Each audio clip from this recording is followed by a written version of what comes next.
కేసీఆర్పై పచ్చి అబద్ధాలతో దుర్మార్గమైన ప్రచారాలను చేసి కాంగ్రెస్ అధికారంలోకి వచ్చిందని, కాంగ్రెస్ పార్టీ హామీలు నెరవేర్చేదాకా వదిలేది లేదని, తెలంగాణ రాష్ట్రంలో కేసీఆర్ పాలనలో దేశంలో ఎక్కడా లేని సంక్షేమం జరిగిందని రాష్ట్ర మాజీ మంత్రి కొప్పుల ఈశ్వర్, మాజీ ఎంపీ వినోద్ కుమార్ అన్నారు.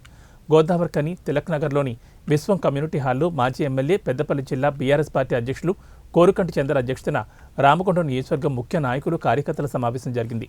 ఈ సందర్భంగా వారు మాట్లాడుతూ కేసీఆర్ అనేక ప్రజాహిత సంక్షేమ పథకాలను విజయవంతంగా అమలు చేశారని, ప్రజాస్వామ్యంలో గెలుపోటములు సహజమని, పదవుల కోసం పనిచేసే వాళ్లం కాదని విమర్శించారు. పదవి ఉన్నా లేకున్నా తెలంగాణ ప్రజల కోసమే పనిచేస్తామన్నారు. రామకొండ నియోజకవర్గంలోని ప్రతి కార్యకర్తను కంటికి రెప్పలా కాపాడుకుంటామని బీఆర్ఎస్ పార్టీ అధ్యక్షుడు, మాజీ ఎమ్మెల్యే కోరుకంటి చందర్ అన్నారు.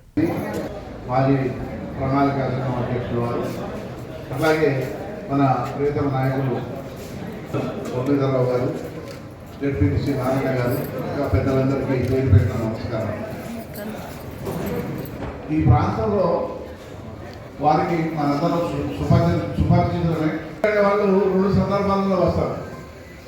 ఒకటి మన ఇంట్లో శుభకార్యం అయితే వస్తారు, లేకపోతే ఏమన్నా ఉండి ఇటు కొట్టాడి అటు కొట్టాడి తిప్పలబడి అనేక ప్రయత్నాలు చేసినప్పటికీ కూడా అధికారంలోకి వచ్చినాక గదే మాట్లాడతాడు, అధికారంలో రాకముందు గదే మాట్లాడతాడు. కాంగ్రెస్ పార్టీలో చేరితేనే రైతు బంధు అయినా ఇస్తాము, ఉద్యోగాలు ఇస్తాము, పెన్షన్లు ఇస్తాము, కొత్త కార్డు ఇస్తామని ఒక ముఖ్యమంత్రి స్థాయిలో ఉండి చెప్పే మాటలు కావాలి.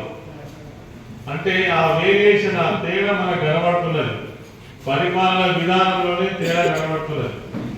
అదేవిధంగా వాళ్ళ ప్రవర్తనలో కూడా తేడా కనబడుతున్నది. దానికోసం మనం సిద్ధంగా ఉండాలని మాత్రమే నేను కోరుతా ఉన్నా. ఎక్కడన్నా ఎప్పుడన్నా ఎవరికైనా చిన్న ఇబ్బంది వచ్చినా మొత్తం యావత్ రామగుండం నియోజకవర్గంలో ఉన్నటువంటి నాయకులు, కార్యకర్తలంతా ఒక్కసారి ఉలిక్కిపడేట్టు పనిచేయాలి. ఆ విధంగా పనిచేస్తే నేను ఎవరు టచ్ చేయాలి? నీ జోలికి ఎవరు రావాలి?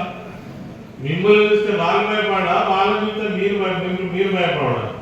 మిమ్మల్ని చూస్తేనే వాళ్ళు భయపడాలి. ఎందుకంటే నిరంతరం తప్పులు చేసే అలవాటు ఉన్న పార్టీ ఏంటంటే కాంగ్రెస్ పార్టీ. వాళ్ళకి నడుతుందా? ఉత్తమ్ కుమార్ రెడ్డి గారు ఇక్కడ వేడు వారు ఏమంటారు? అప్పుల పాలైంది. మీరు 70 ఏళ్లలో కట్టినటువంటి కరెంటు ఉత్పత్తి కేంద్రాలు 7,778 మెగావాట్ అయితే ఇలా మేము 26,000 మెగావాట్ల ఉత్పత్తి కేంద్రాలు ఇలా తయారు చేసుకున్నాం. ఇంకొక 20 ఏళ్ల వరకు తెలంగాణలో కరెంటు కరువు ఉండదు.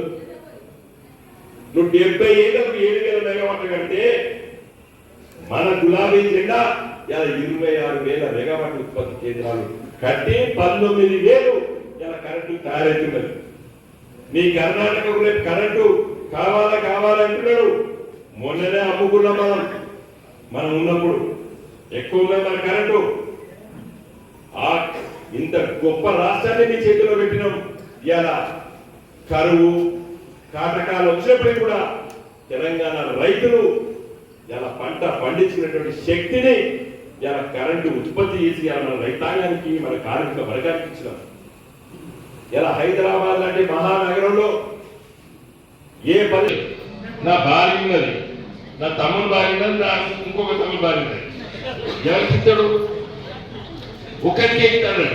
మరి ఆమె ముసలామె పెంచిన తల్లి నువ్వు ఇంకా ఇస్తాను అరే అడగాల మీరు అందరికీ. ఆల్రెడీ మనం పెద్దోళ్ళకి ఇస్తేనే ఉంటుంది. ఒక అడుగు పరిశీలించాలి. మార్చి ఏప్రిల్ వరకు కోతలకు వస్తాయి. ఇప్పటి వరకు 500 రూపాయలు బోనస్ అన్నాడు. మొత్తం కింతవా, మొత్తం పంట కింతవా, లేకపోతే ఛత్తీస్గఢ్ చెప్పినాడు కింద ఇస్తావా?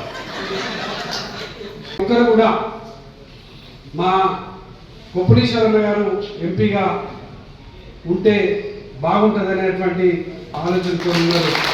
తప్పకుండా మీరు పెద్దల దృష్టికి తప్పకుండా తీసుకుపోండి.